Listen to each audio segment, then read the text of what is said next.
and Mo, Deuce and Mo, Deuce and Mo. They tell you what they know. Do it for Deuce and Mo, Deuce and Mo. Hey, do it for Deuce and Mo. When it comes to the Kings, it's my favorite show. Do it for Deuce and Mo, Deuce and Mo. Hey, do it for Deuce and Mo. When it comes to the Kings, big hopes and dreams as we cover our kings. Never cover the kingdom, but we loving our kings. And we covered your prayers as we doing our thing. Big Deuce with the par, Lil Mo on the screen. Solo or together, still do it for team. Never switch up for $1 or revenue stream. So we always got each other, balance out the beam. Deuce and Mo, and that's the end of the theme song. Do it for Deuce and Mo, Deuce and Mo. We're live. Do it for Deuce and Mo. 16 games in, I feel like this team has broken old Deucey. God, and my mic wasn't even on. You're broken? No, you're not. I'm at my low point of the season. I just need you guys to note this, and it's okay. I'm sure I'm not alone. I'm at my low point. How we doing? What up, Deuce? Hey, Morgan.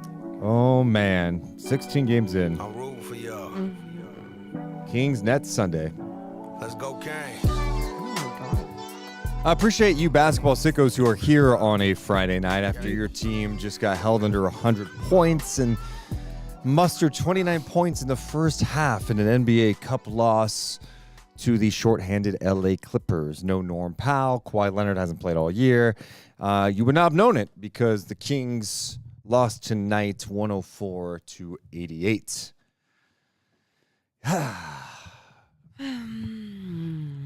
Oh God. Oh, angry Deuce. not angry. He's It's, you so know- mad. No. You know what it is today? What is it? I'm down, but it's also disappointed, Deuce. No, Disappointed not Deuce. disappointed Deuce. How will we ever survive? Man. I was so disappointed right after. And then I was just annoyed. And I just feel like I'm going through so many different emotions on a Friday night Yeah. that I don't deserve. Yeah. Well, I don't think anyone deserves what we saw tonight. I mean, the second half was better, blah, blah, blah, blah, blah. But the end result was a loss. And you're 16 games in now. I'm not ignoring the things that have happened either. It just, I think when you saw that, hey, 3 days off, and yesterday at practice they're talking about, mentally we needed it, physically we needed it. 3 days off, it's so big. Like Your guys are back. You got DeMar and Bodies. Domas are back. Like, okay, and then you find out, oh, hey, no Norm Powell, he's out. You're going, okay, this is a great opportunity, and it was just thrown away tonight. And these are the games you just have to find ways to win. And I feel like we're starting the podcast already. Yeah, My let's bad. We got to drive back to Sacramento in the rain at some point. I do want to thank all those who are here being with us tonight in the chat. Appreciate you guys. Hit the thumbs up and subscribe. Shout out to Dry Rain. Don't understand the name, but I appreciate that. What's up, IG? What's up, Adam? And Oos, Real Ramirez, Jot, B Stone, Leandro, Mike, Jesse, James, Vossi, and Harris. Thanks so much for being here. You guys are officially labeled Basketball Sickos. I had someone today hit us up in our Discord and was like, hey, dude, it's like, you don't have to do night chat tonight if you don't want to. Like, this is like, and I always have to remind people every year about this. Like, we will be live. If we say we're live after every game, we're going to be live. Yep. It's just going to happen. I can't even picture a scenario where we aren't live. The only scenario would be is if we said before a season, like, hey, we're not going to go live after every game anymore. That's the only, but like, we are live after every game. And like, we were here during 9-game losing skids twice in a year. We're going to be here tonight. Even last year when Carlin was going paralyzed, I was in Orlando. We were going live. Yeah. My grandma died. And I said, goodbye. I got a night chat to do. Kings are 0-4. Let's go. So a Kings loss is not going to stop us from going live. We are in here. Fact, we are. Yeah, we're sickos. You're sickos. Let's all be sickos together. All right. Let's we laugh so we don't cry. How you doing, Deuce Mason? Are we doom or boom? Whew. We got that doom. Doom.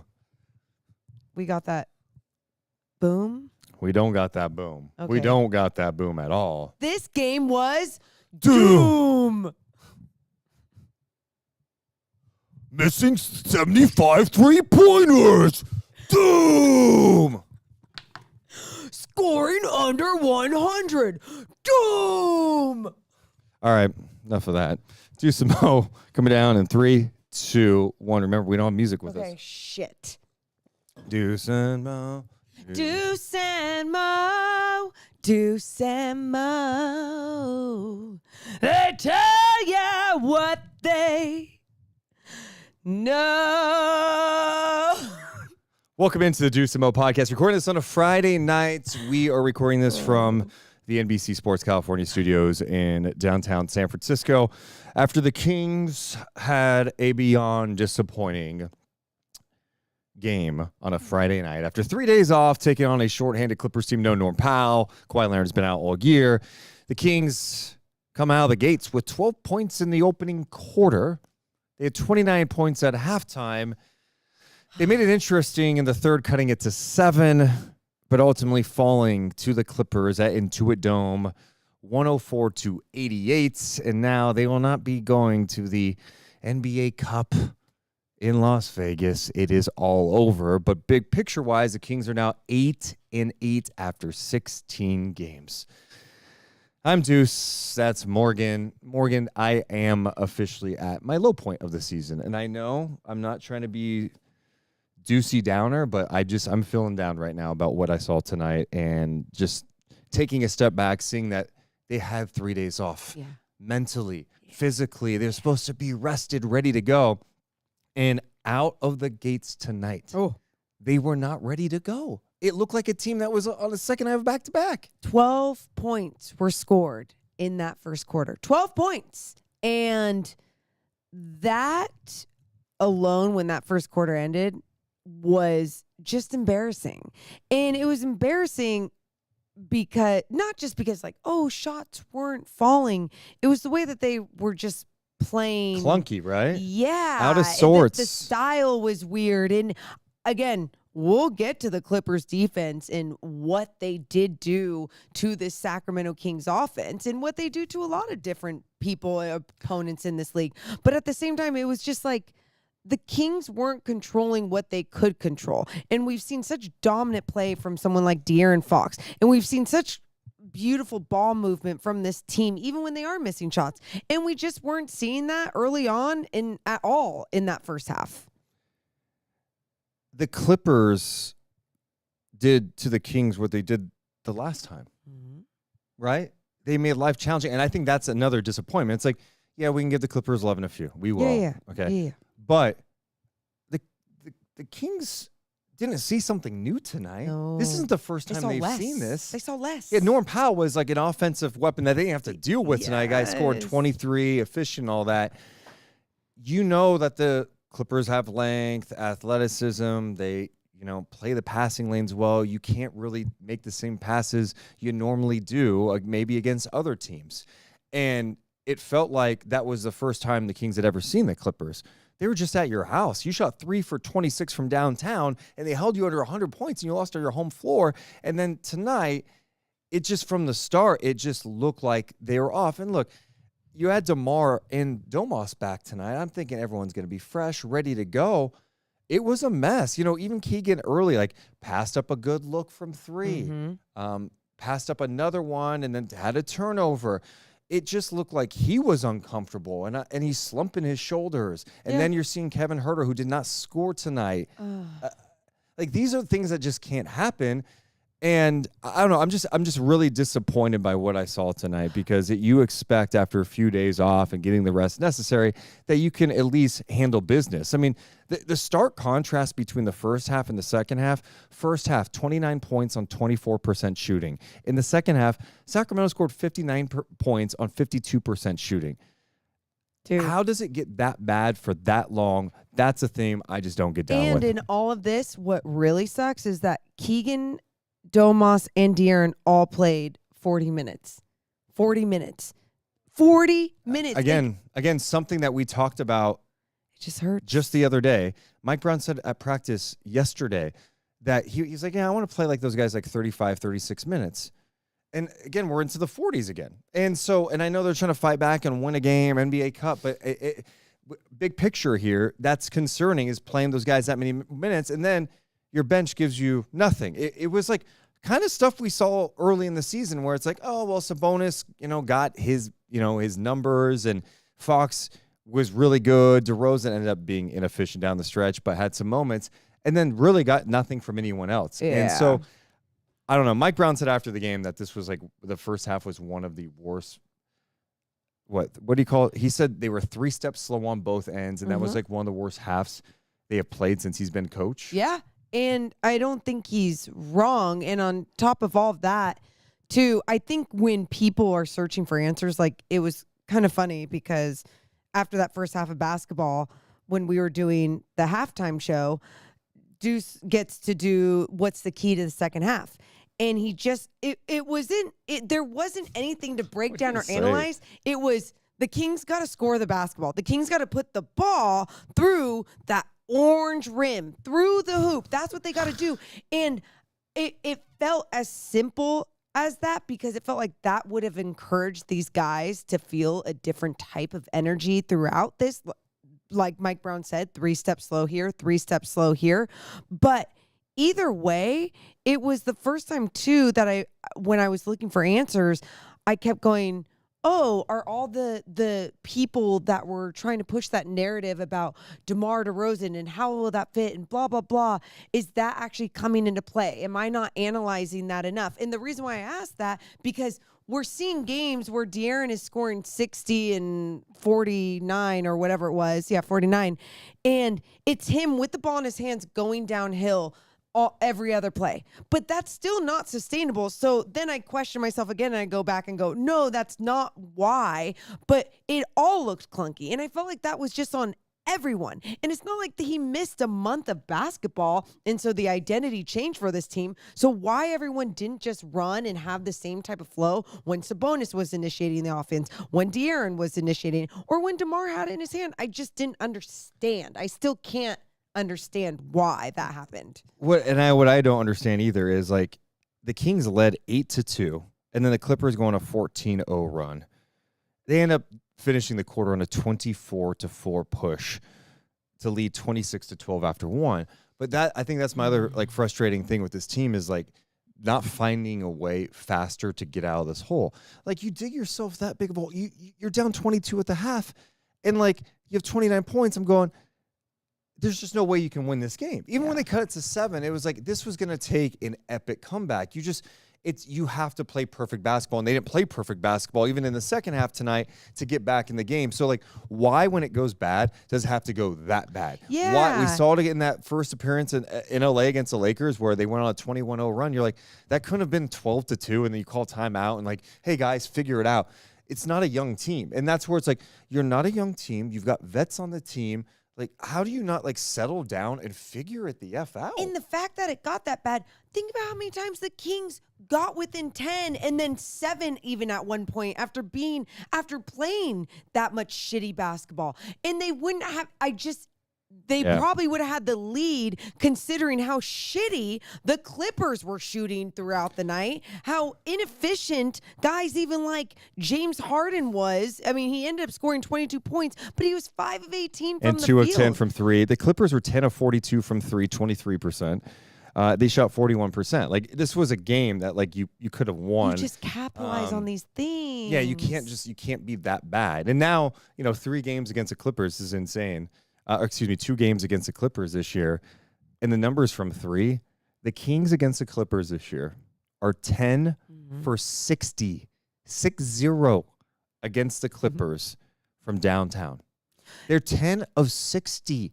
They were 3 of 26 in the first game, and then tonight, of course, 7 of 34. Well, let's talk about some of that Clippers defense, because that was something we also wanted to give love to, because you look at the way that the Kings have been shooting against the Clippers throughout these games, and then you see it again tonight, and you realize, wow, they do a great job getting hands in the passing lane. They do a great job playing the passing lane. And then on top of that, you're having guys having to skip passes and the ball's floating up in the air, and it's allowing their defender to close out in time, contest the three, right? So all these threes generated are difficult, even if it is a spray three. There were some that were still obviously open, but it always felt like then there was still going to be a long arm coming out and running at you. And so I just think the Clippers defense obviously has a big part of why the Really good Kings defensive threes team. look like that. Yeah. But you can also figure it out. Like, I mean, you have to knock down your open ones. Yep. Yes. And you don't have to be so predictable with your passes. Like Sabonis is taking chances on passes that are not good, like against this length. And like,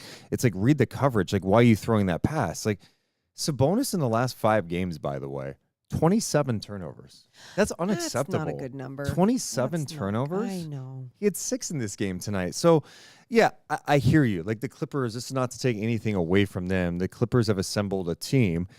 I'm just stating a fact, I know. too. So they've assembled a team that is one of the best defensive teams in the league, and they're everything the Kings kind of lack, right? They've got good size, athleticism, length, and they have switchability. Like they put out lineups where they could switch 1 through 4, no problem. Zubats holds his own on the glass. He's so big and strong. Like that's a problem. And the Clippers, who lost Paul George over the offseason, who haven't seen Kawhi, like Kawhi Leonard's not playing anytime soon, they're 10-7. They're 10-7. If you just looked at their team on paper from just like a pure talent perspective, you're not going to like make the case that they have more talent in the starting lineup than Sacramento, but they have people that know what to do well. That is, we are going to defend our asses off. Yeah. We're going to be tough, and we're going to hit threes. Derrick Jones Jr. is hitting threes this year. Chris Dunn missed shots tonight, impacted the game on the offensive glass, made plays, was tough. He's shooting the ball well from 3 overall. Amir Coffey shooting the ball well from 3. Clippers finished with 13 steals as well. I mean, just even adding that to their defensive presence. But, I mean, you talk these other guys making some shots, making some threes, while still being able to defend and not even having all their guys out there. Yeah, like I guess these are the things that you want to see. I think that we were expecting from this Kings team this year, especially with the pieces that they do have, next man up, because you have enough guys on your roster. And then you really just take a step back and look at this roster construction. And it's like, it's not just, we have a big enough sample size now to really see their flaws and to see what they do lack. And you said this in the postgame. You said the Clippers could basically become the new Pelicans team for the Sacramento Kings, where it's just like that matchup is awful because the Kings don't have the right pieces on their roster to compete with that same type of length that a lot of teams are that actually keep adding to their roster, to their organization. I said if the Kings play the Clippers 10 times this year, I think the Clippers win 9 of 10. It is a terrible matchup. Mm-hmm. But they got outclassed tonight, man. Like I just don't know how you don't prepare a little better or just be mentally ready to go up against this team and understand what it takes. Because again, the second half, the sense of urgency must have been there. They scored 29 points in the first half. They scored 35 in the third.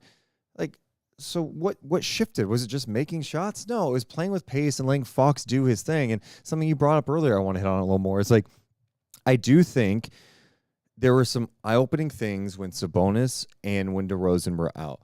And yes, obviously Fox scoring that many points is not sustainable. 109 points in back-to-back games, that's ridiculous. But what is sustainable is him having the ball in his hands and put pressure on the defense. Some teams are going to have the ability to pick him up full court, kind of like Dyson Daniels did last game. But like De'Aaron saw a good game against Dyson Daniels with all those guys missing. And I just think that there needs to be a sense, there needs to be more of a focus on the ball needs to be in De'Aaron Fox's hands. Yeah. And it doesn't mean other guys can't bring it up. But he has a gift of being the fastest player in the NBA who can decelerate on you, change his speeds. He can get to his spots, attack the paint. And when he does that, it creates a lot of things for others. Yeah. So I think that needs to be like a thing that has to be considered. It's not about creating things for others by, oh, he got to the paint, so got a spray 3 for Keegan, who's missing a lot of his threes. No, it's not about that. It's about De'Aaron becoming so much of a threat and also scoring as being that scoring threat that in those moments when he can't score or when he can't actually get to his spot or someone actually does slow him down or stop him or a double is thrown at him, you are generating a better opportunity for someone on that offensive end. And it won't be as clunky, especially it shouldn't just be all about running through the action correctly, because sometimes it does feel robotic, like at the beginning of this game when it just was like, okay, I'm going to do a pin down here and I'm going to go around here and I'm going to get DHO here. It just needs to be like the freedom of Fox utilizing that special skill. And not to say that I don't love the moments that Sabonis is being that 0.5, the moments that DeMar is going down the court and looking for his, but then is able, because he has fantastic vision, is able to find the open man with that cross court pass. But you're right, Deuce. I think like what was eye-opening was when you have something as special and as dominant as De'Aaron Fox in that skill set was in those couple games with a few of those guys out, you got to see more of it. Yeah, and then a second consecutive game where the transition defense wasn't good. They gave up 18 fast break points against the Hawks, and a lot of times just getting beat down the floor. Kings have been a really good transition team the last couple of years, actually, but last couple of games, it's not been good. Tonight, they allow 18 fast break points. Part of that, too, is steals, but then you're getting cross matches, or you're not getting down the floor. It's just rough. The next guy I want to talk about is Kevin Huerter. He was 0 for 5 tonight, scored 0 points. He played 29 minutes. Tough. You know, there's more of a sample size with him. I know he missed a little bit of time this year, and you're also trying to show some patience with, like, hey, he's coming back after not playing for 7 months. You know, I think you bring him off the bench, and you put Keon in that spot. I think Keon's defense won, and Keon Ellis just had a game where he hit 9 threes, and, you know, he plays 16 minutes tonight. See if Kevin can get it going with the second unit. You could stagger lineups, and, you know, hopefully Monk is back maybe Sunday or Monday. It sounds like he's getting closer. But Kevin's 31% from 3. And I know if he's not knocking down shots, it can be problematic. This is not a good matchup for him tonight, but I just want to see a different look. And I think Keon can handle that. I think setting the tone early with getting a guy that will put pressure on the defense out there, that also helps Fox, allow him to be more aggressive offensively, take some pressure off of him. And, you know, if Keon's not hesitating from 3, I want him out there. It's tough because I feel like Kevin has taken so many steps defensively to really show and earn like a spot in that starting role, being like, look, I can add length. I can be in the passing lanes. I'm not a liability, but I do understand what you're saying. He's shooting 30% from 3. It's like, you are not contributing on the other end efficiently. And that is super disappointing. And it's so much easier for it. It doesn't set the tone how you want it to on that end of the floor, especially so inconsistently. And I think we could sit here and say, like, well, who's to say Keon's going to do that? Well, I mean, when he was seeing more time, look what he's doing, knocking down threes, being more confident. I mean, getting his understanding when he has the hot hand to keep shooting the ball, and he's going to be empowered to shoot the ball. Also, to me, it's like, can Huerter maybe get it going with a different unit? And the bench unit for Sacramento hasn't been very good at all this year, right? So I think the Kings are at a fragile point in the season. They're 8-8. Yeah. You got Brooklyn on Sunday, OKC coming up on Monday, back-to-back. Then you go on the road, take on a Minnesota team that is kind of scuffling too. There's a similar spot as Sacramento. I'm not acting like the season's over or anything like this, but there's enough of a sample size that, like, dating back to last year, where the concerns that we've had about this team from the size, length, and athleticism, like, those issues haven't been addressed. And you're like, okay, if they're not knocking down shots, I don't know what to tell you. Well, and that's it. That's what made that first year so special under Mike Brown. With that playoff team, shots were flying. It was beautiful. It was wonderful. Like, that can totally be your identity. But when it's not your identity and you're not great at anything else. It's what are you? Are you going to be mediocre? And I just think this team has enough good individual talent to be better than what they are. Yeah.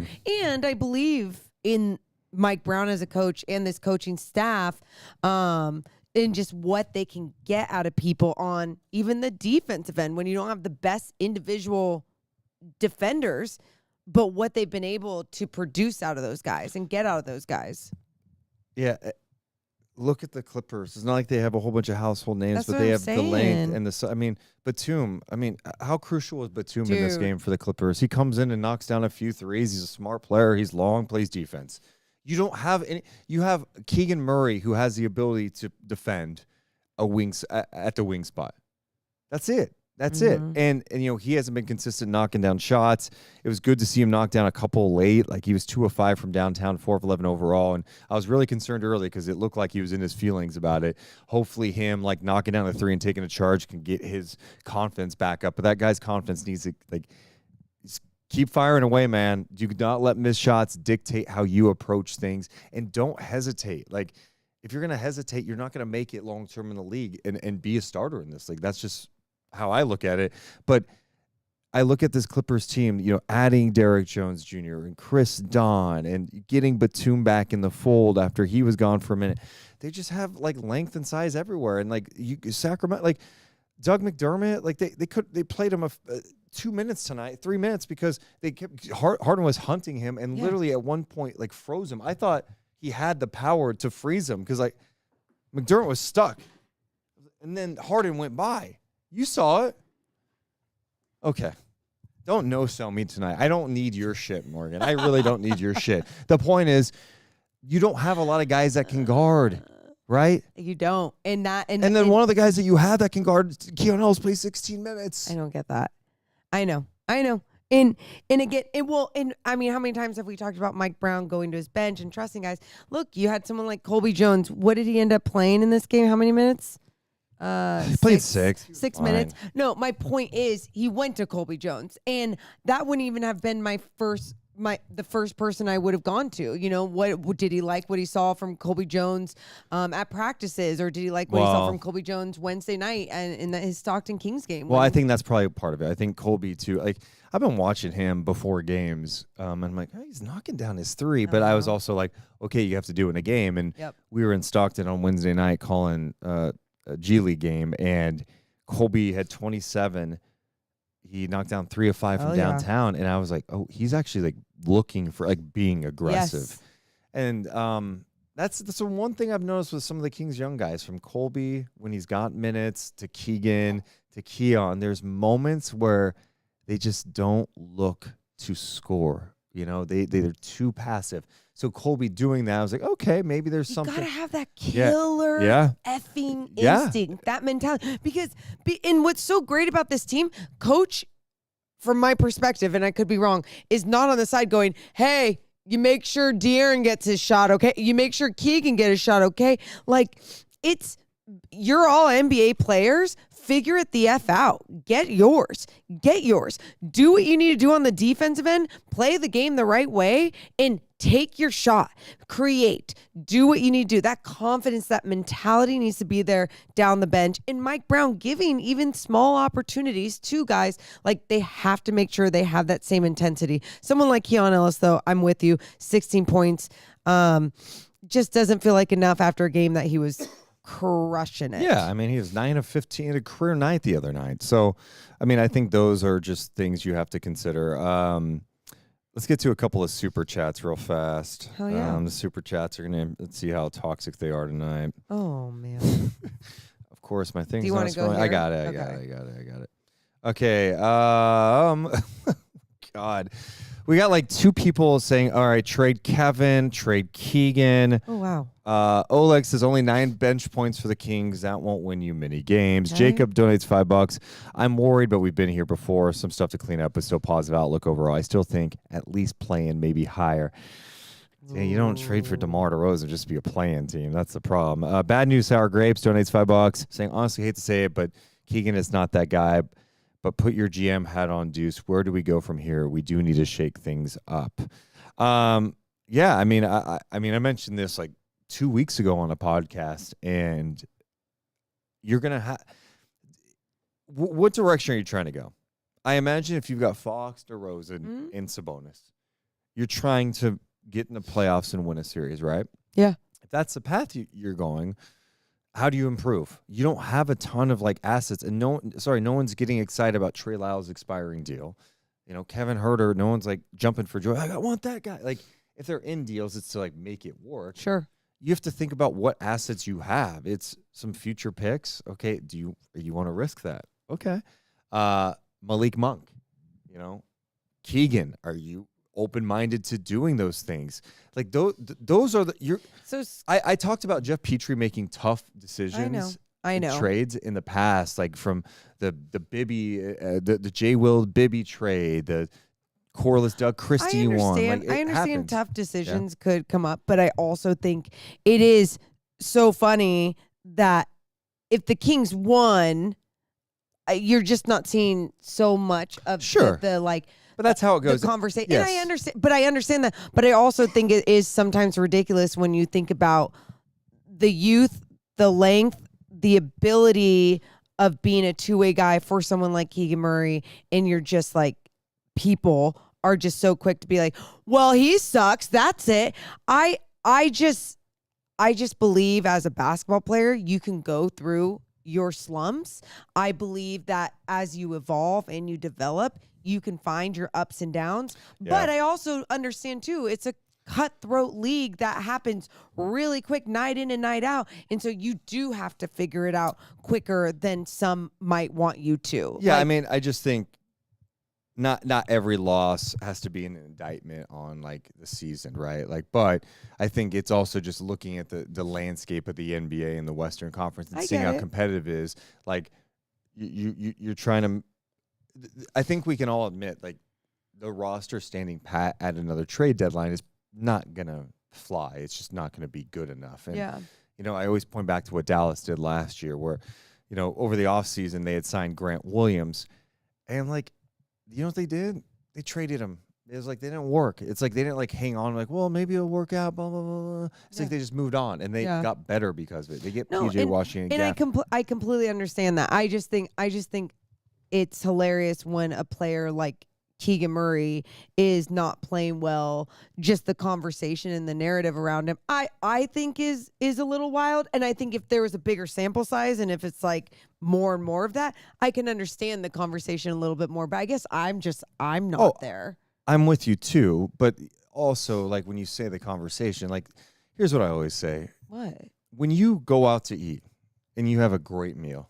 Oh, yeah. Are you like hopping on to like drop a 5-star review? Unless you're like one of those weird Yelp elite people. I post about it. Every time you have a great meal, you're going to post about it. If it gives me an experience that, am I ruining your point? Yeah, you are, because this is stupid. Okay. No, 95% of people in the world, when they have a great experience, they're not like, you know what, I'm going to fill out the survey. You've got a good call with customer service. You're on the phone, and they really help you out with whatever you need with your phone service. You're not going, you know what, I'm pressing 1 for a good survey. Good point. But when they're an asshole, I'm saying something. Yep. If I go out to eat and it's like, this service was terrible or blah, blah, blah, you're more likely to say like, this blah, blah, blah. My point is, that's what people are feeling. Who are upset most about it are going to speak up about it. Yeah. And there's some people who, like tonight, they may be like, I'm like, well, Keegan will figure it out. They're not going to be hopping in a live podcast chat and be like, he's going to figure it out. It's the people who are most upset. And it doesn't mean they're, I'm not telling people they can't be upset or anything like that. I'm still bullish on Keegan because I see his size and his ability to defend, and I think his defense is for real. And I think he has... Well, especially in this league when it's so hard to defend. I just, when there's like a skill set like that it's the same thing that happened with De'Aaron Fox for the first 5 years of his career, when there's so many people who just didn't want to believe, like, because people do need time to develop. And I just think sometimes the conversation's insane and we just get so irrational about sports. But I understand after a loss like this, people feeling the way that they feel. I just feel more disappointed in this team, but I still feel like there's enough on this roster to still do more. Yeah, so what I was going to say about Keegan, though, what I like about him still is like his defense, the rebounding. And I think that the frustration with me with his game, though, is like when the hesitation comes out. Sure. And there's like ways where you just go, oh, he's looking confident with the ball. And he's like early in the season, I feel like he's putting the ball on the floor more and getting to his spots in the mid range. And so, like, sometimes when I watch him, I'm like, are you, like, banged up? Because it doesn't feel like his moves are as decisive. It doesn't feel like he's, like, always looking to be a threat with the ball. It looks like more times than not he's looking to, like, give up the ball or, like, retreat from go away from the basket. And, you know, when you're hesitating on corner threes, I'm like, okay, what's going on? Yeah. You know, that's where I get a little nervous about it, because I do think he is a much better overall player than he has shown this year. He defensively, I have like no complaints. Even like tonight, there was one time like Harden beat him. He recovered and blocked the shit out of him.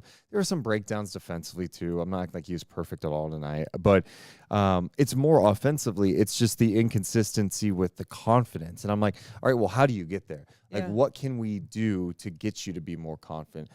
He can be a really, really damn good player in this league, but he's got to show more of that, like, go get it. Like when you're in transition on the break, go dunk on somebody's head. Don't worry. Even if you don't have like a killer instinct, and that's not going to be something that's within your personality. You know, everyone wants a player to be this. And I like, duh, of course that's what we want. But even if he's not going to have that, how can he have more than just moments of like, I'm going to block the shit out of someone. I'm going to dunk on someone's head. It needs to be more consistent throughout the game. Like, I'm going to take this effing shot. I'm going to take this to the rack. Like, even if you miss it, like the confidence just needs to be there. I'm with you. It just needs to be like, decisive. Super chat from Sat Kings 7600 donates $20. Appreciate you. We spent a lot of money on 4 players. I'm assuming he's talking about Fox, Monk, DeRozan, Sabonis. The bench is slim past Monk, and with ball-dominant players we have, it will affect productivity of the other players. We have to live and die with the big 4. Yeah, I mean, it shouldn't affect, though. Like, if there is a mindset of, like, the ball needs to move and have energy, it can't be stopped. And I do think there, you know, even tonight with DeMar, like, there was that stretch where I think he scored like 9 in a row or like maybe 12 in a row at one point. You're like, God, man, he's just his ability. But it does slow things down. And I think sometimes what I've noticed with him is like he'll do the pump fake. And then when he passes the ball, it's kind of late in the shot clock. It gets out of rhythm. And I think when he's been at his best in the Kings offense this year, his decision making is also like quick. Decisive. Yep. It's quick. And they have shown some games where they strike the balance of like, oh, hey man, they can punch you with ball movement, but they can also slow you down. But then there's those times where it seems like the players around him are thinking one thing and he's thinking another. Yeah. And I said this early to you in the season. It's like we talk about like DeMar adjusting to the Kings, but he's got to adjust to them a little bit too. And so I don't think they've totally like found that balance through 16 games. No, and I don't think it's because DeMar sat out the last couple of games either. You know, like I think when we saw flashes of it and we kept seeing it get better and better, and that's a great start. You know, you're seeing improvement, which was exactly what we needed to see in this DeMar DeRozan era as a Sacramento King. But they need to figure it out quicker. Yeah. And I don't necessarily think that's like this, oh, we need to have a players only meeting there. I don't think it's anything as dramatic as just what is happening, the fundamentals of what is happening on the floor, on that end of the floor specifically. Whether you want to play free or you want to play through all these different actions, you just have to understand a little bit more the type of talent and the type of pieces you do have on this team. So in Mike Brown's first year, after 16 games, the Kings were 10-6. Okay. Last season, after 16 games, the Kings were 10-6. This year, 8-8. So, not great. What a decline. 29 points in the first half tonight. That was the fewest points in a half dating back to 2014 for Sacramento. It was also the fewest points allowed by the Clippers since 2004. Well, good for them. We got more of the podcast coming up. We got to look ahead, of course, talk about all that stuff. We should mention that tonight's podcast presented by our friends over at Mother in Sacramento. Oh, You know, mother. there's nothing better than after a tough Kings game, getting a good meal. So tomorrow, when you're thinking about what should I eat, you should go to Mother in Sacramento. Yeah, and right now, especially in November, you can get 50% off your entire bill. This is Michelin bib food. This isn't just like, oh yeah, you can get 50% off some French fries. No, off of a really good meal. We've had so many listeners do it. All you have to do is bring in a photo of your mother or grandmother, dead or alive. Also, you can order Thanksgiving sides from Mother. I did that, so then I don't have to cook anything and bring that to my family dinner. They're 2319 K Street in Sacramento. Check out their website, mothersacramento.com. Also presented tonight by our friends over at Golden One Credit Union, Morgan. Kings fans, this one's for you. Golden One's the official credit union of the Sacramento Kings. Why does it pay to be a Golden One member and a Kings fan, Morgan? Well, you can get up to 50% off Kings home games through Golden One's online discount ticket portal, plus 15% off merch when you use your Golden One card at Kings Team Store. I mean, think about that. You just go into the Kings Team Store and you go, oh, holidays are around the corner. What do I need? You need some gifts? Get everyone some Kings gear. Duh. And it's like, honestly, they've just upgraded their Kings gear so much too. And now you, just by becoming a member, could get all these different discounts. Yeah, so go be a member today. That's how you win as one. We have the wrong lower third up now. Who cares? We're on the road, right? Check out goldenone.com. Become a member today because that's how you win. As one. Also presented by our friends over at Northwest Exteriors, Morgan. Simply the best. Trust Northwest. And I know we don't have their windows right now in this studio, but at the Deuce and Mo podcast studio, the windows are in, the cold stays out, and it is getting freezing right now. It is getting rainy, cold, all the different things, but you wouldn't even know it because the windows keep in all the heat in the house and they save all the money in the world. So make sure if you are looking at your windows right now and going, yeah, maybe that's exactly what I need, just reach out to them. Get a quote today. They have a really cool offer right now. They're offering to give you a $109 window buyback offer. Also, they will donate $20 to the Warrior Foundation Freedom Station for each window purchase. That foundation supports veterans, and that offer expires December 29th, 2024. Check out their website, northwestexteriors.com, because Morgan Reagan, they are simply the best. Trust Northwest. Thank you. Thank you. All right, Morgan Reagan. Yes. Who should be the simply the best player of the game? I should ask you that. I can ask the chat. Any candidates for you? Oh, yeah, chat. From either side. Either side. I mean, Fox had a good game overall. He's 1 of 7 from 3. I didn't love that, but 29 points. you're right. In a game like this, you're going to go with the Clippers player. Okay. So maybe James Harden. Anyone else play a game that James Harden, it's hard to give him the simply the best player of the game when he was 5 of 18, 2 of 10 from 3. He did make his free throws 10 of 10 at the line. He had 22 points, 9 assists, 6 rebounds. Oh, some people are saying Fox. Fox. A lot of Fox. Fox, of course. Okay. Someone said Roy Al, Okay. who is dead. He is. Well, is he? Oh. D Fox getting some love. Kevin Porter Jr. getting some love. Also, Nobody getting some love. Okay. Zubats. You know what? I'm mixing it up. My simply the best player of the game, I'm going to a coach. Oh. Jeff Van Gundy. The Clippers have won 4 in a row. They've held the last three teams they've played under 100 points. One of those teams, Orlando, who had a great win over the Lakers last night, and they held the Warriors under 100 points. Jeez Louise. They've held the Kings 10 of 60 from 3 in 2 games against the Clippers. And you're going, but why Jeff Van Gundy? Yeah, why? He became Ty Lue's right-hand man with the Clippers. He is their defensive coordinator. He is up the entire game just barking out instructions on guys, MFing guys, holding guys accountable, and he has a complete buy-in of that team. The Clippers are 10-7 in large part because of what Jeff Van Gundy has been able to do with that defense and getting that buy-in. Jeff Van Gundy, simply the best coach player of the game. Presented by Northwest Exteriors. Congrats. You like that one? I do. Honestly, that's a good one. And it's totally fair. I mean, it's like Mike Brown, even in the beginning of his post-game presser, was like, I don't want to take away anything from the Clippers, which I think is absolutely fair. Shine a light on the basketball, the defense specifically that they are playing. They're good. The style of basketball. And they're missing a shit ton of shots.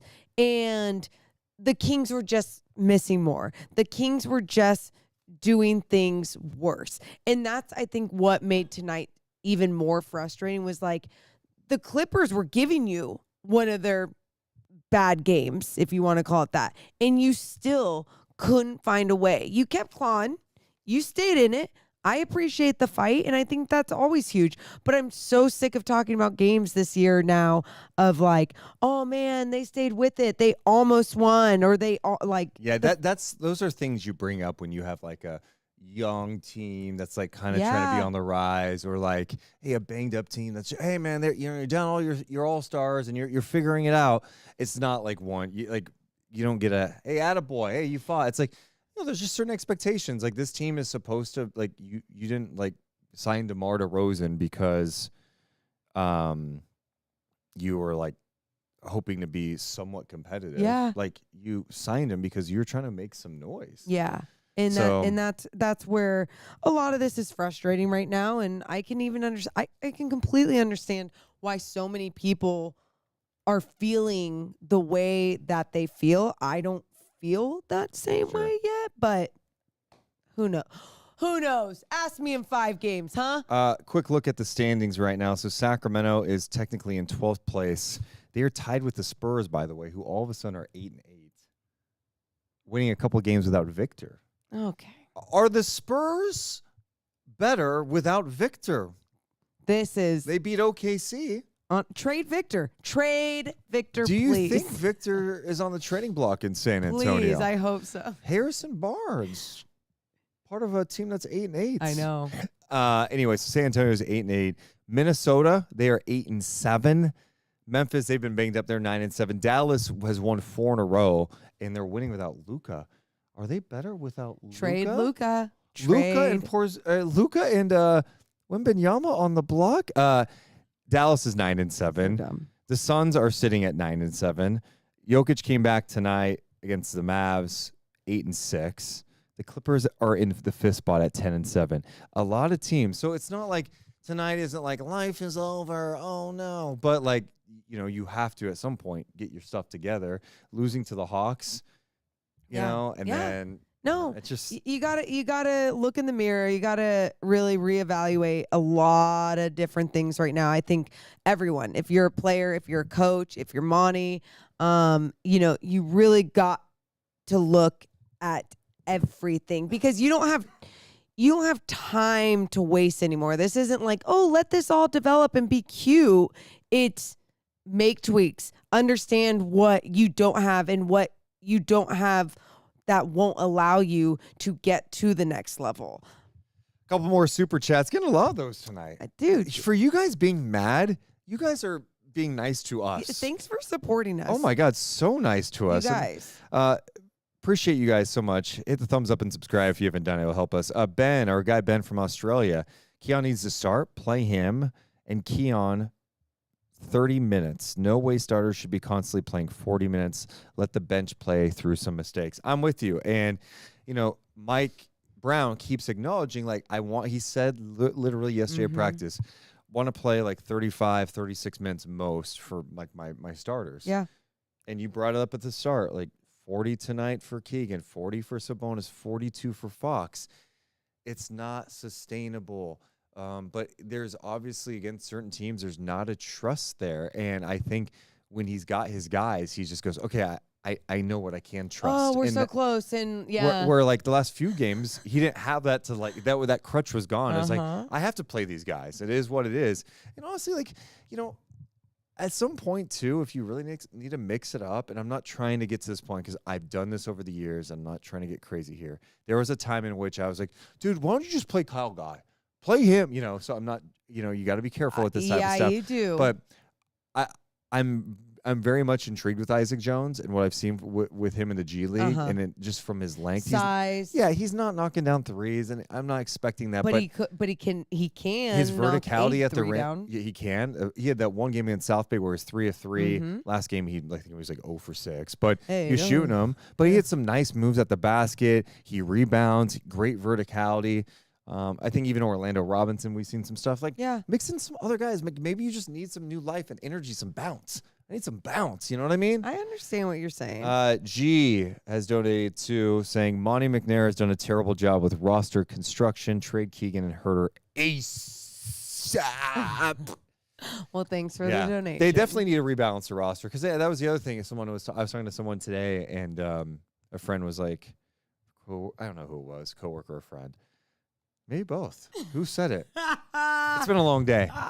You know, my coworkers are friends too. Yeah, go on.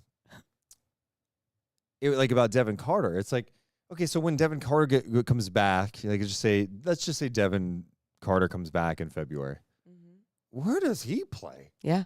You know, like you have just so many guards on this team. It just has to be rebalanced. And so also, like, I feel like I'm a broken record. I don't want to keep doing the same podcast all the time talking about the same things. But yeah. You know, it's I feel like this team should be better than they are. I agree. And they're not. And now you have to welcome in the Brooklyn Nets coming up on Sunday in Sacramento. Brooklyn, pesky, 6-10, pesky, and they have some things that could give the Kings trouble, right? Cam Johnson, dude, if he wants to stay in Sacramento after Sunday, he's more than welcome. Ben Simmons, big guy. He's there. No, they have some decent size on that team. Dorian Finney-Smith has some good. They have size, and they have a head coach that they're playing very hard for. And they have a bucket getter in Cam Thomas. There you go. But no, Cam Johnson's been on an absolute heater for the Brooklyn Nets. And, you know, that was a name that we had talked about. Like, could he be a trade target? Because apparently the Nets are open for business. But I'm like, how many first-round picks are they going to ask for him now the way he's playing? I know. Like, his price has gone up big time. Smart. So, I mean, you know that they're getting the most out of him, but then you also, like we said, you have a team that's playing hard. They fell to Philly tonight, a Philly team without Joel Embiid. Jared McCain, 916, Sacramento's own. He has been killing it. You know, I think he had over 30 tonight. Wow. I knew he had a big game, but I didn't know he was over 30. He had a 3 tonight, and he literally yelled, "Yeah, I'm Rookie of the Year." I'm like, that's a very interesting thing to say after like 15 games. Who cares? I like it. And don't connect. That's the other thing I'm in my feelings about right now, and I'm trying not to be because Devin Carter hasn't played a game yet because he's hurt, is don't connect. Got size. I watched that Lakers game the other night, and I'm like, wow, okay, it's kind of a close game against Utah. The last 3 minutes of the last 3.5 minutes of the third quarter, he hits like 5 threes, 6 threes. Yeah. And so I looked at him and I'm like, okay, Jared McCain, like, okay. Like Jared McCain's knocking down threes, and the rap on him is he's undersized, blah, blah, blah. Well, I see him in the NBA, and he's knocking down shots. And he's a personality, and he's knocking down shots, and he's doing what he needs to do. That led to a big NBA Cup win for them tonight. So, yeah. But going back to the Brooklyn Nets coming in Sunday, it's going to be a grinded-out game. Like, I'm not in that mood to talk about the Kings being a team like, this is one you got to win. There's so many of these. No. Like, you got to play good basketball and just get back to a style that you can hopefully consistently grow off of. Yeah, and start winning at home. There's something I mentioned to you on our pregame show today on NBC Sports California. Before the show, I'm like looking at the Kings' home record at 4-4. It's early, whatever, but also 4-4 is not a good home record. And I went back and was looking the last couple of years at the playoff teams. If you are a 500 playoff, if you're a 500 at home, you're not a playoff team.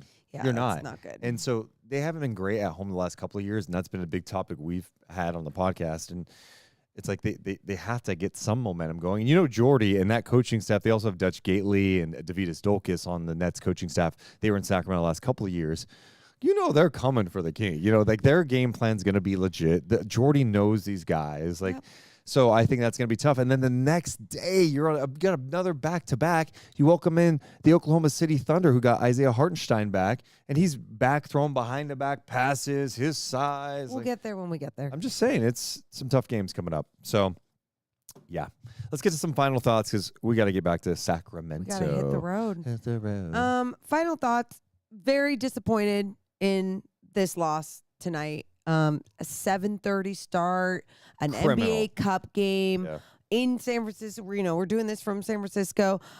Disappointing, but my favorite part, seeing so many people here tonight live joining us. You Well, that's basketball sweet. sickos. No, seriously, on a Friday night, it does make this all more fun, especially after a loss, just talking hoops with all of you. So there's my positive spin on the Kings loss. Well, the one thing I would say is we appreciate you guys being here, win or lose, and the losses actually I appreciate even more. I know, because I feel you. There's so many people, and I even tweeted out tonight or put on Blue Sky too about like, hey, if you're basketball sicko, I dare you to listen. And some people are like, I'm out tonight. I'm not. I dare you. And it's cool. It's like I just hope we can cultivate a podcast and an environment that win or lose, you want to come here because we're going to talk about the game, maybe make you think about some things, make you laugh, and I don't know, have fun. It's guess Friday what? night. We're having fun together. We're born and raised in Sacramento, and I want this team to win every single game, and I hate when they lose for sure. Yeah. And if I was not doing a podcast, I'd be reading social media or talking to other people in a about chat it. room. Yeah, so the fact that we can come here after games and have that with you guys is special, even if you guys do irritate me sometimes with your takes, your Not hot me. ass takes. Never.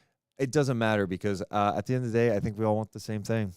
We have more in common than you realize. There's a conversation I had with a friend just the other day when we were talking about things, our That's major great. differences in life. Same thing with the Kings.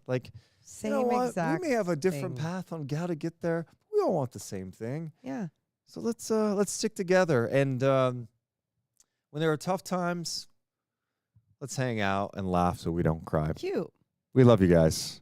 Make sure to comment in the show after on the YouTube page. It just helps us grow, even if it's like, dude, trade this guy. I'll fire this guy. Or, hey, Deuce, you're so sexy in your suit. Oh, my God, that orange just makes your Those skin comments to that. pop. Oh, my God, Okay. you're so hot. Morgan, you're No, cool, too. You don't need to compliment me. Anyway, Don't compliment we love you me. guys so much. We'll drive safe. Don't worry.